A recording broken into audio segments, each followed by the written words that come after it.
And every congressman who hasn't filed those articles should lose their job.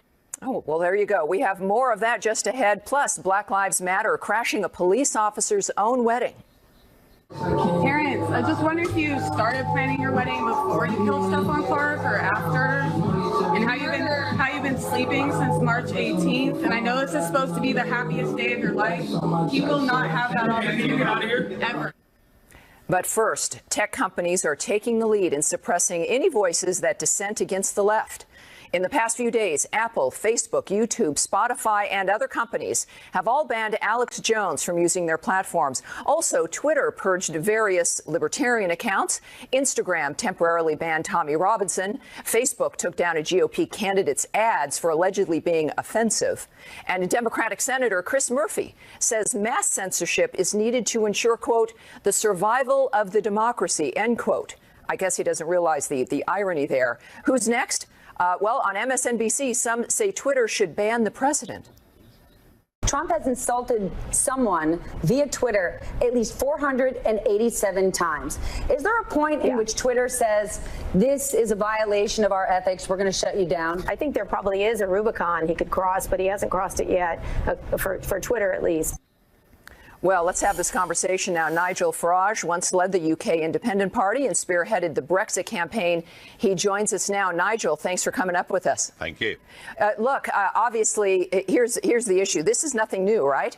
We've seen this happening for quite some time. Even Diamond and Silk is a very good example on Facebook. But you've got an op-ed in USA Today, and you've got a very interesting idea about perhaps how we can start to approach this kind of banning and this assault on conservative ideas on social media. What do you have to say? Yeah, I mean, look, Mark Zuckerberg has always claimed that Facebook was a platform for all ideas. Fine. In doing that, he says, I'm not a publisher. I'm just a means of people putting out their messages. Whatever you think of Alex Jones and InfoWars, and, you may say, hey, this guy's a bit out there. The point is, he's got a big following. He has an opinion. And if you believe in free speech, if you believe in your First Amendment rights, people should be allowed to do this. I would say that by banning Jones, by shadow banning many others, Facebook and others are now effectively becoming a publisher.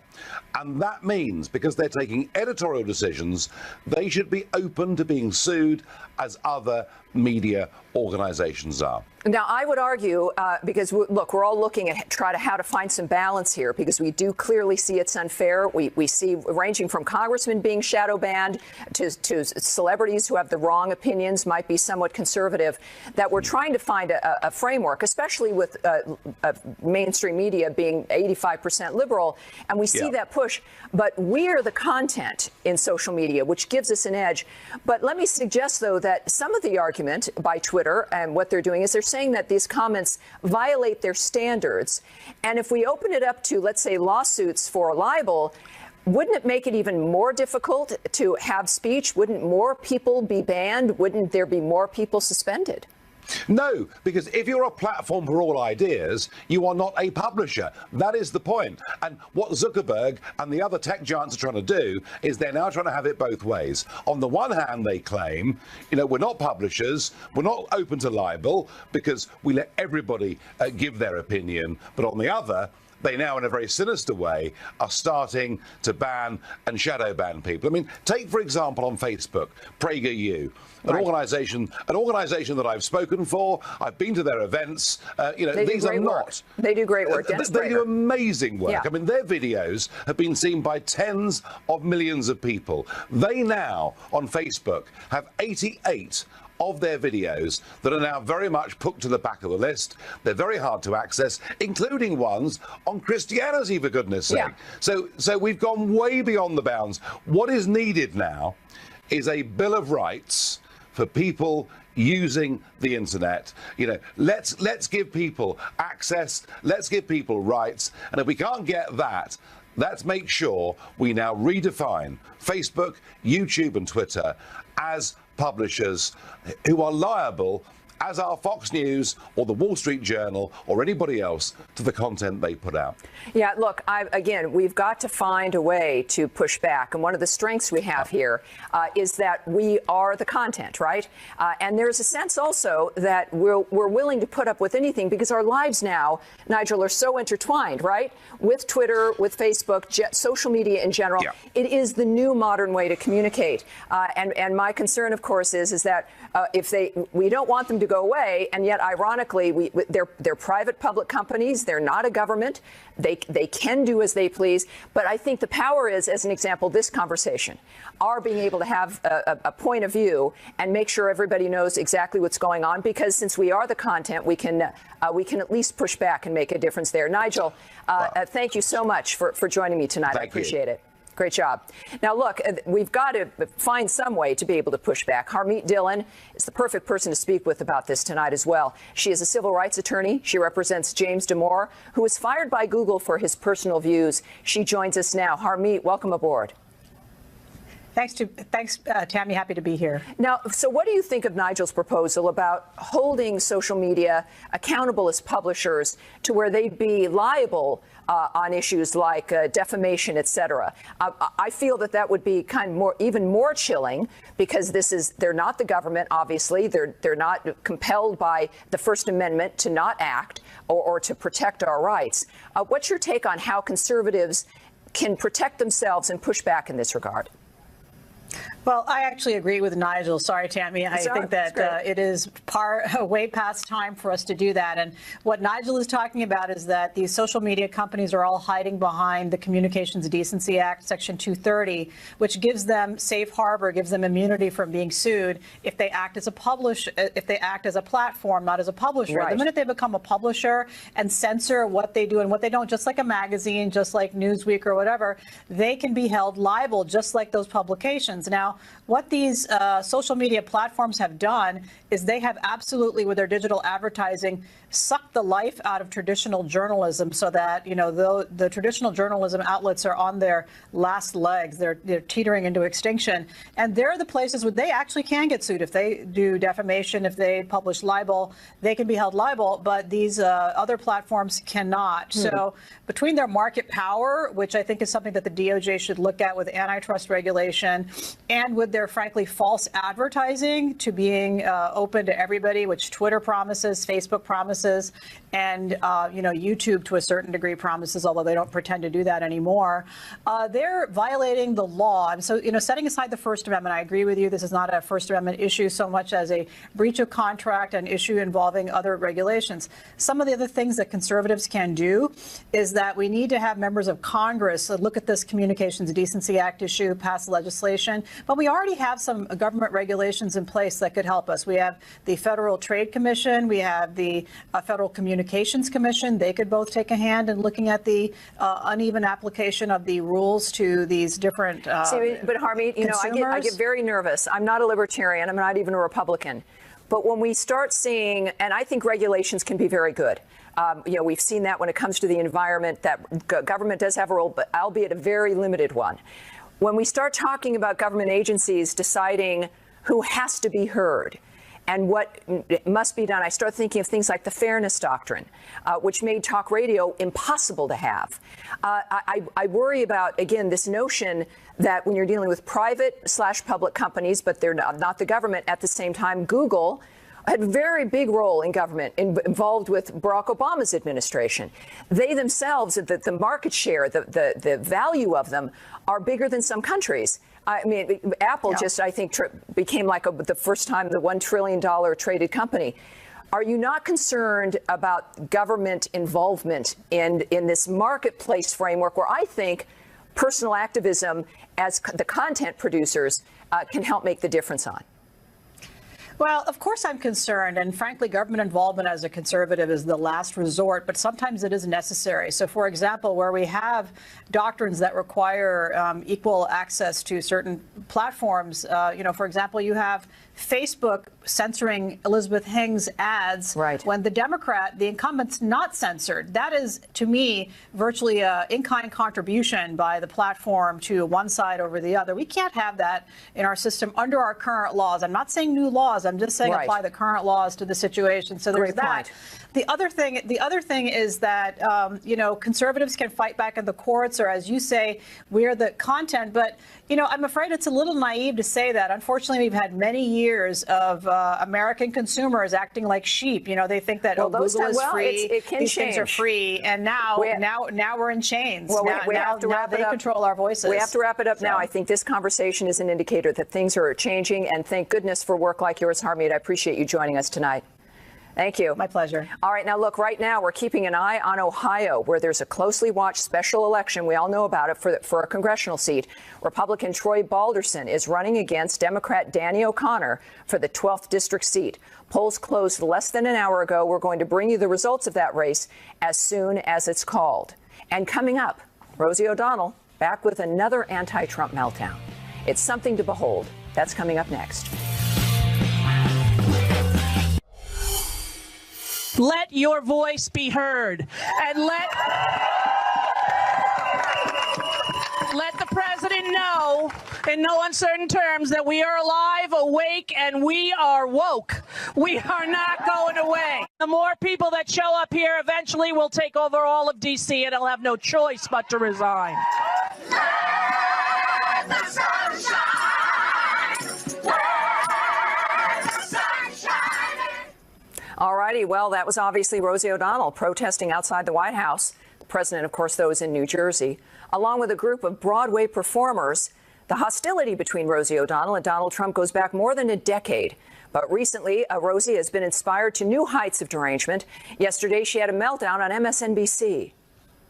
He should not be president, and I don't believe that he's a legitimate president. I believe that if it wasn't for Russia, he never would have won. He's a horrible human with no soul, and he has a very serious mental disorder. There are so many psychiatrists who are trying to get out the duty to warn. They wrote a book. This guy is in no means mentally stable enough to run this country, and he should be impeached, and every congressman who hasn't filed those articles should lose their job. Well, you don't have to wonder where she stands. Then she took her act to CNN and accused the president's supporters, you guys, some of you, of being paid to attend his rallies. First of all, people are paid, Chris. You know that. People were paid since he went down on the escalator. He pays people to show up at those but rallies. I don't know that that's why he gets tens of thousands at the rallies. I think he captures a lot of emotion for people. He doesn't get tens of thousands. When did he get tens of thousands at the last rally? Tell me when. Oh, no, not at the Tampa. I think they only had 9,000 seats, and there were people outside. But, Rosie, I've seen them. He gets big groups of people who come out. Yeah, well, there you go. Gosh. Larry O'Connor is associate editor of the Washington Times. He joins us now. Larry, isn't it a sign of the continued detachment from reality to say that Donald Trump is paying supporters? In a way, I want all Democrats to think that, because they really don't understand what's going on. You got a piece on this today. What's your take on this return of hers and this very strange approach? Well, I want to go one step further. I think that every Republican running for election this November should just play what we just saw on an endless loop, right? Let Rosie O'Donnell be the spokesperson for the Democratic National Committee at this point. It really is a new level of derangement, but also a lot of the things that she's saying that we just saw are just patently offensive, not just to Trump supporters, but let's start with mental illness. I mean, Rosie has been public about her own bout with depression. I don't know if you've known anyone with real legitimate mental illness. One thing you don't do is accuse somebody of having mental illness when they don't, or if they haven't said that they do. It's offensive. It uses the idea of having mental illness as some sort of pejorative. It's obnoxious. She did the same thing with the president's son, Barron, and suggested that the president's son had autism. It's so out of bounds. She is just a horrible, horrible human being, and now she's rallying people in front of the White House, Tammy. It's disconcerting. Well, and Broadway especially. I live in New York. Yeah. Broadway is an industry that relies on the tourism of Middle America. It's average Americans. For some, it's a bucket list issue, but traveling to New York is a fabulous, fun thing to do. It's their audience. And it seems to me, I know some people were there who were like we're in Hamilton, but when and the tickets are not cheap. We're asking Americans to spend a lot of money to see them perform, and I love performers. I think they're terrific. But isn't this, and everybody's got a right to be political, but doesn't this harm, as considering the nature of what we've been experiencing in America, doesn't this harm, beyond Rosie O'Donnell, this kind of activism, doesn't it harm both their industry and the Democrat Party in general? I worry about that. I used to work in this industry, actually, before Andrew Breitbart discovered me and plucked me out of obscurity to be a political pundit of all things. I used to work in the management business on Broadway and in Los Angeles. Right. And I adore this industry. I adore the art form. But, if the entertainment business leans to the left, Broadway leans so far to the left, they've fallen over and they can't get up. They really are. And I love the business, but the fact is, Rosie was just saying to her fellow Broadway performers there at the protest, make sure the president knows you're alive. Well, he knows they're alive, but he also knows that all of those people that you're talking about are alive.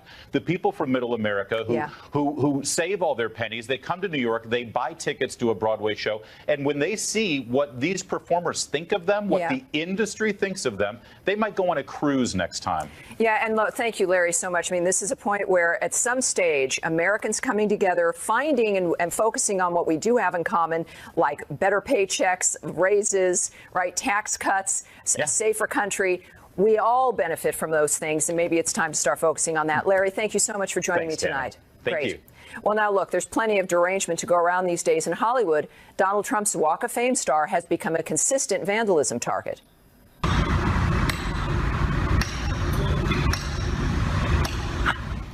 There he is with the pickaxe. On MSNBC, Never Trump Republican Rick Wilson became so worked up about Trump, he began cursing, and the channel had to kill his audio feed. There's a bigger Never Trump movement out there. There's just a huge courage deficit in this country.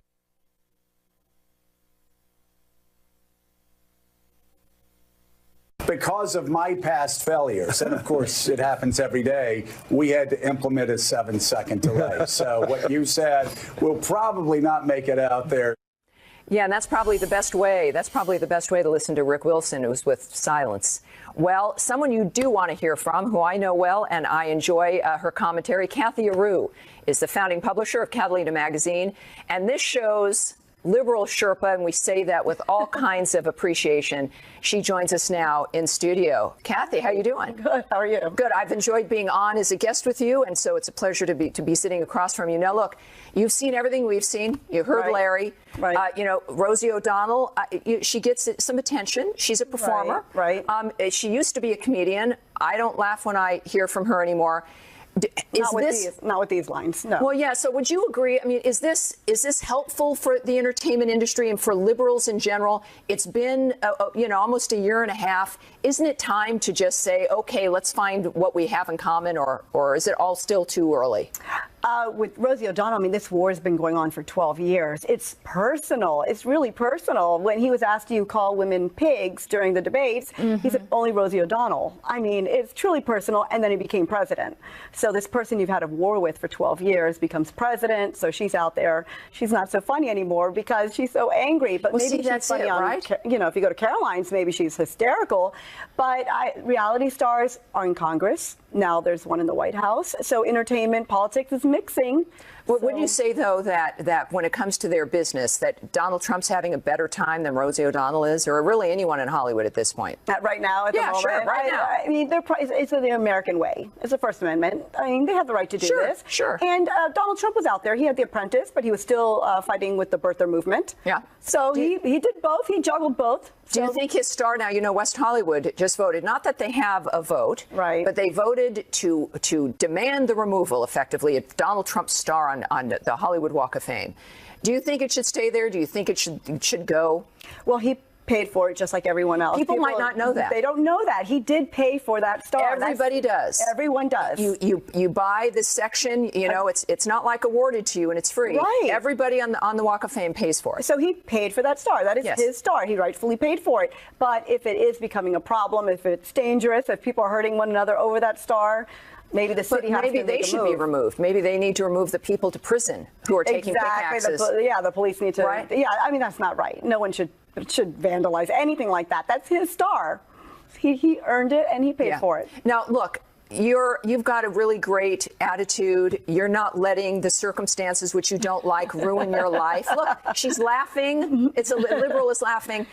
We have great conversations that don't make us miserable. Right. Isn't it? Wouldn't you say that or maybe you think it needs to continue, the current liberal attitude of all rage all the time, especially from Hollywood? Do you think that that's worn out by now, or do you think that's really the thing that liberals in Hollywood should be doing, is the continual, perpetual outrage? I don't think it's all of them, though. We can't say all of Hollywood. We can't say everyone. That's the whole point. I'm a liberal, and I'm not losing my mind. I think it's a small group, just with the GOP. I think both sides have extremes. And both extremes are losing their minds. All right. Well, there you go, except for us. We are not. All right. Thank you, Kathy. Doing her Sherpa best. Fabulous stuff. Now, look, the Black Lives Matter movement also has a new tactic, wedding crashing. We'll show you their attack on a police officer's wedding coming up next.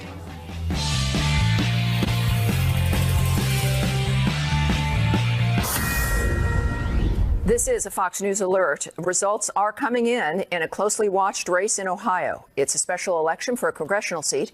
Republican Troy Balderson is running against Democrat Danny O'Connor for the 12th district seat. Polls closed about an hour ago, and we will bring you the results of that race as soon as it is called.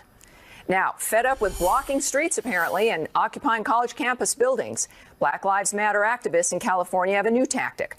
One of the officers involved in a shooting death of Stephen Clark in Sacramento, California, was recently married. But on his wedding day, he had to confront invading activists. Parents, I just wonder if you started planning your wedding before you killed Stephen Clark or after, and how you've been sleeping since March 18th. And I know this is supposed to be the happiest day of your life. He will not have that opportunity ever. Hey guys, can you get out? So we came here to drink wine and also just ask you how you've been sleeping. All righty. Robert Patillo is a civil rights attorney. He joins us now. Robert, thanks for coming on. Thanks for having me, Tammy. Now, look, for most of us who've seen that video, we understand the social argument about the need for, a lot of people talk about prison reform, but there needs to be justice reform. We know that there are problems culturally that we have to deal with. This, though, transcends a line in that we wonder, what is it really going to accomplish? What is your point of view on this? Because this just seems, not only is it not really going to accomplish anything on the issues that we're facing, but it really is a provocative dynamic that changes this into such a personal framework that people are going to turn away from what the real answers could be. What do you say to that? Well, you know, Langston Hughes once asked the question, what happens to a dream deferred? And this is what happens when legislation is not created that will address the needs of people. For over a decade, people have been arguing and fighting and marching for the idea of comprehensive criminal justice reform in America. When it was hands up, don't shoot, conservatives had an issue with it. When it was taking a knee, conservatives had an issue with it. When it was I can't breathe, conservatives had an issue with it. What exactly is the protest that these individuals want people to have that will get them motivated on the issue of criminal justice reform? You know, if we want the protests to stop, we need to have an actual congressional leadership. You know, the White House, Ivanka Trump and the president have both talked about the need for prison reform or justice reform. That's a discussion. Many black leaders and pastors have visited the president in the White House, and they get attacked for talking with the president about policy and about moving forward with the issues. Would you have a problem? Would you go and meet with the president? Do you have a problem with black activists and people, at least within the black community, who are leadership, meeting with the president to deal with these issues directly instead of invading a private citizen's wedding? Don't you think one would be more productive than the other? And absolutely, I agree with you completely. I have applauded, I think I said on Twitter earlier, I applaud the pastors for meeting with President Trump. I meet with the president all day, any day on this issue. Frederick Douglass met with Andrew Johnson in 1866, a former slaveholder, to work out issues. The only way you make progress is by meeting, talking, and pushing through legislation. The meeting with the pastors and the president to push the First Step Act, it was absolutely necessary. We need Senator Grassley to stop delaying the bill, get it out of the Judiciary Committee. This is a conversation. We need less Robert, talk, more action. You're a civil rights attorney. This is a conversation. This is about getting things done.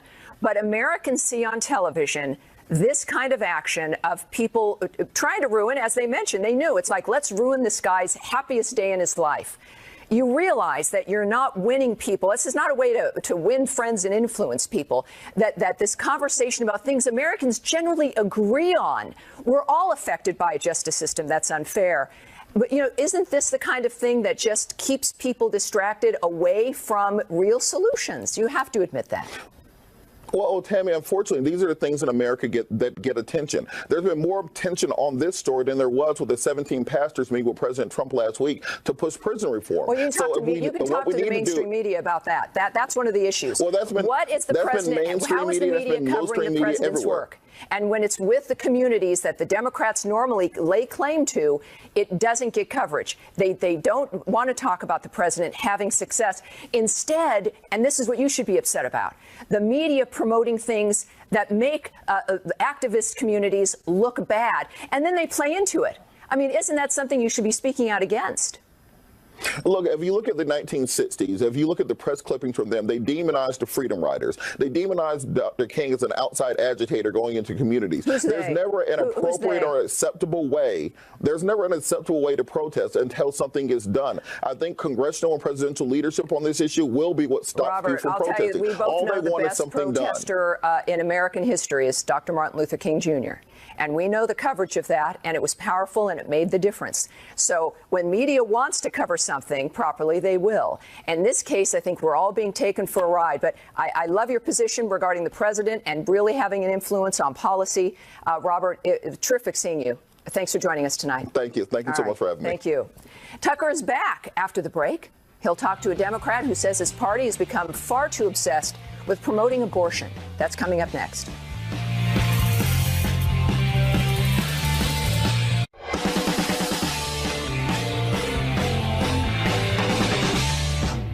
Since the retirement announcement of Supreme Court Justice Anthony Kennedy, top Democrats have made their support for unlimited abortion rights a major campaign issue. Do we deserve civil rights in this country? Do we get to decide what happens to our bodies? How many children we're going to have? For generations from now, our children and grandchildren will wonder, what did we do? What did we do when they were trying to take away a woman's right to control her own body? Everyone who cares about saving Roe versus Wade will make their voice heard, right? Yeah! Michael Ware directed faith outreach efforts for the Obama campaign in 2012. He just wrote an article warning that, quote, Democrats are entirely too focused on abortion, end quote. And he recently spoke to Tucker about that article. What did you mean when you said that? That they're too focused on abortion? Yeah, sure. Well, there's a range of implications of Kavanaugh filling this seat that concern Democrats from a Democratic policy perspective, from immigration to voting rights to corporate power and workers' protections. And yet, out of the gate, it seemed like the only thing the Supreme Court was going to rule on was abortion. And you saw major activists and even some Democratic leaders say that the preeminent focus was on Roe v. Wade, which to many Democratic voters and I think many Americans seems a bit off. Certainly, if you're pro-choice, you have a right to ask questions and press Kavanaugh on that like any other issue. But it just seemed to be a bit out of perspective for me. That seems to be a theme, though. I mean, I think there are plenty of people who think under certain circumstances abortion ought to be legal, can imagine some circumstances where it ought to be allowed, but aren't on board for, say, abortions for sex selection or third trimester abortion. Think there should be some legal limits, some common sense limits on it, and think there are moral implications of it. But that's not the position of the party anymore. Why? Well, right. I mean, I think you're the party has moved quite a bit on this issue, but it's been a relatively recent move. It used to be that Democratic Party, throughout the party, people called for abortion to be safe, legal, and rare. Barack Obama called as president for the number of abortions to be reduced. We actually saw the abortion rate in this country reach its all-time low since Roe v. Wade under President Obama. So it's not too long ago that you had Democrats that had a bit more of a humble approach to the issue of abortion, but something changed. And in 2016, for instance, you had Hillary Clinton asked in the final presidential debate about her views on late-term abortion, and instead of citing the Supreme Court decision on late-term abortion, or instead of saying that abortion should be safe, legal, and rare, she actually made an extended case for late-term abortion. We also saw in 2016 the Democratic Party platform for the first time include a repeal of the Hyde Amendment, which bans federal funding for abortion. And these aren't longstanding Democratic positions, and they don't need to be positions the party carries forward, especially at a time when Democrats are out of power in so many places. I've met very few people, whether they consider themselves pro-life or pro-choice, who don't think abortion is sad. There's something tragic about it. There is a moral dimension to it, no matter where you are on the spectrum. Why not just admit that? And why not say, you know, we actually don't, abortion doesn't make you happy. We don't want a lot of abortions. But if you said that today, I think you'd be disqualified in the Democratic primary.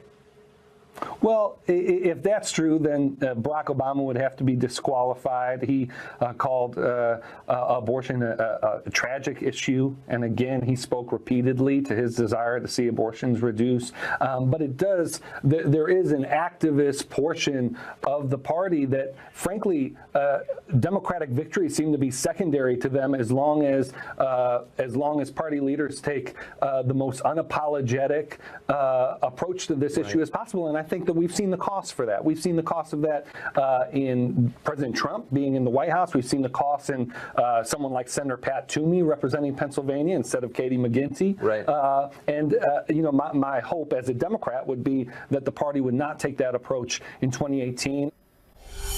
Well, you can see Tucker's full interview with Michael Wear on the Tucker Carlson Tonight Facebook page. Coming up now, the president's Twitter feud with LeBron James has liberals once again calling Trump a racist. Candace Owens joins us for that, coming up next.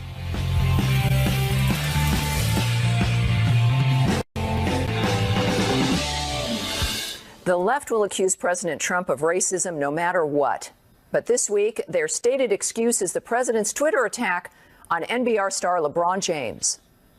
This president traffics in racism. How the black community has come to view this president as someone who looks down on us and who has an attitude about us that is nothing short of racist. These are no longer racial dog whistles. These are foghorns. The people of color who are attacked by their fellow citizens who feel emboldened to be publicly racist because the president is. All righty. Well, Candace Owens is with Turning Point USA. She joins us now. Welcome aboard. Great to be sitting across the table from you. Thank you for having me. Thanks for being here. And this is kind of nice. And normally, if you're talking to Tucker, you'd be in a box of satellite. But here we are in studio. Look, you're a young African-American woman. You hear everybody talking about racism. We know racism exists. Correct. And yet, with this constant harangue on the president, a man who has clearly improved the quality of lives for African-Americans, the unemployment rate at historical lows, everybody having more money in their pocket, that really adds to personal freedom. What is your reaction to this kind of response to a president who actually said to a lot of people that they're dumb, white and black? How do you respond to all of this? That's the exact key that you just said. So the left has been operating under this very bizarre assumption that you can't critique a black person in this country unless it makes you automatically racist. That's ridiculous. That's false. I'm critiqued every day. Usually I'm called a porch monkey, and I'm referred to as a lot of racial slurs in my Twitter feed because I'm a conservative black thinker. The idea that you can't think somebody has a low IQ, a provably low IQ. Maxine Waters is not a smart person.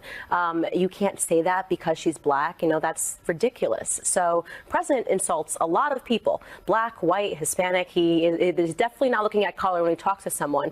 And quite frankly, the way that LeBron conducted himself in that interview, and I don't want to take away from what he did, opening the school was an incredible, an incredible feat that he did. But Don Lemon got him in that interview. Don Lemon was the smarter person in the room, as Trump said. Don Lemon knew what he was doing for CNN. He wanted LeBron to say something about the president. They couldn't have cared less about the school opening. That's a great They point. were there to get that 5-second soundbite to get him to say something nasty about the president, and that was going to be their news story. Unfortunately, he's brilliant on the court. He does not understand how to operate politically. That's the obsession, is that the media has abandoned its job of informing Americans about a whole host of amazing things that are going on, including the issue of the jobs reports, the nature of what the tax cuts have done. This improves the quality of lives for for everyone, but you don't want to hear about that. They only want to hear about things if it's negative about the president. At the same time, we are in a racialist dynamic where race issues are used politically. And LeBron James said, and this is everyone's right, that sports is not enough for him. He wants to make a difference in the world. That's why we're here. We want to do that as well. For him also, though, to accuse the president of trying to divide us and using the NFL take-a-knee protests, aren't those protests the dividing line? And isn't the president defending effectively the country against that kind of racial division?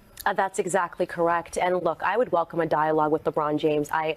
He is, in this regard, an ignorant man. Okay, he does not understand this. I'm not going to refer to him as uneducated, but I am going to refer to him as ignorant. He knows very little about politics. But that's really the rhetoric, though, everywhere within the black community. That is generally. But Would you listen, agree? The reason why they really hung on to this and why CNN wanted to get LeBron James and they wanted him, they essentially attacked him without him knowing it, and they used him to get this out, is because what was also released at the same time, the Rasmussen poll, black support for Donald Trump has doubled since last year at this exact same time. That's right, 15% so their rhetoric to 29%. 29%.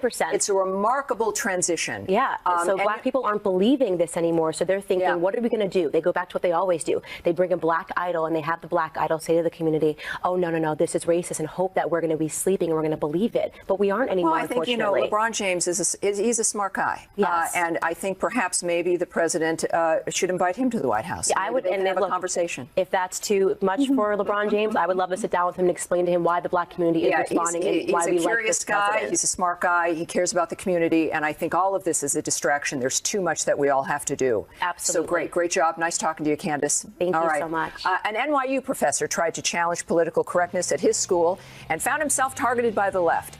Now he has a book about that experience. He's coming up next.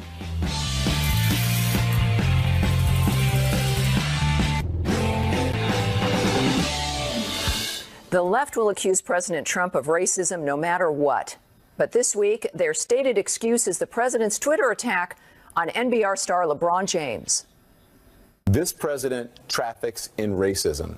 How the black community has come to view this president as someone who looks down on us and who has an attitude about us that is nothing short of racist. These are no longer racial dog whistles. These are foghorns. The people of color who are attacked by their fellow citizens who feel emboldened to be publicly racist because the president is.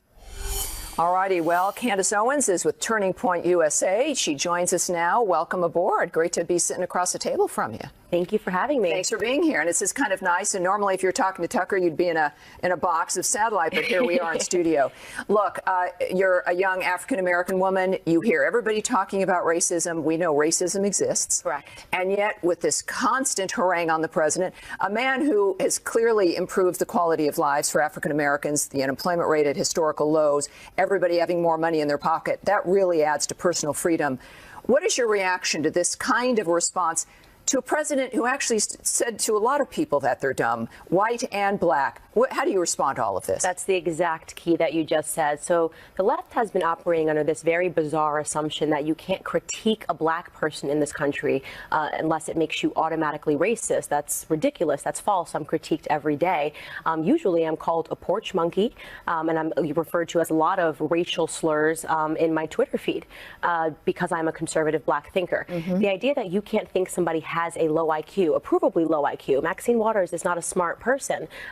You can't say that because she's black. That's ridiculous. So president insults a lot of people, black, white, Hispanic. He is definitely not looking at color when he talks to someone. And quite frankly, the way that LeBron conducted himself in that interview, and I don't want to take away from what he did, opening the school was an incredible, an incredible feat that he did. But Don Lemon got him in that interview. Don Lemon was the smarter person in the room, as Trump said. Don Lemon knew what he was doing for CNN. He wanted LeBron to say something about the president. They couldn't have cared less about the school opening. That's a great point. They were there to get that 5-second soundbite to get him to say something nasty about the president, and that was going to be their news story. Unfortunately, he's brilliant on the court. He does not understand how to operate politically. That's the obsession, is that the media has abandoned its job of informing Americans about a whole host of amazing things that are going on, including the issue of the jobs reports, the nature of what the tax cuts have done. This improves the quality of lives for for everyone, but you don't want to hear about that. They only want to hear about things if it's negative about the president. At the same time, we are in a racialist dynamic where race issues are used politically. And LeBron James said, and this is everyone's right, that sports is not enough for him. He wants to make a difference in the world. That's why we're here. We want to do that as well. For him also, though, to accuse the president of trying to divide us and using the NFL take-a-knee protests, aren't those protests the dividing line? And isn't the president defending effectively the country against that kind of racial division? That's exactly correct. And look, I would welcome a dialogue with LeBron James. He is, in this regard, an ignorant man. Okay, he does not understand this. I'm not going to refer to him as uneducated, but I am going to refer to him as ignorant. He knows very little about politics. But that's really the rhetoric, though, everywhere within the black community. That is generally. But Would you listen, agree? The reason why they really hung on to this and why CNN wanted to get LeBron James and they wanted him, they essentially attacked him without him knowing it, and they used him to get this out, is because what was also released at the same time, the Rasmussen poll, black support for Donald Trump has doubled since last year at this exact same time. That's right. 15% so their rhetoric to 29%. It's a remarkable trend.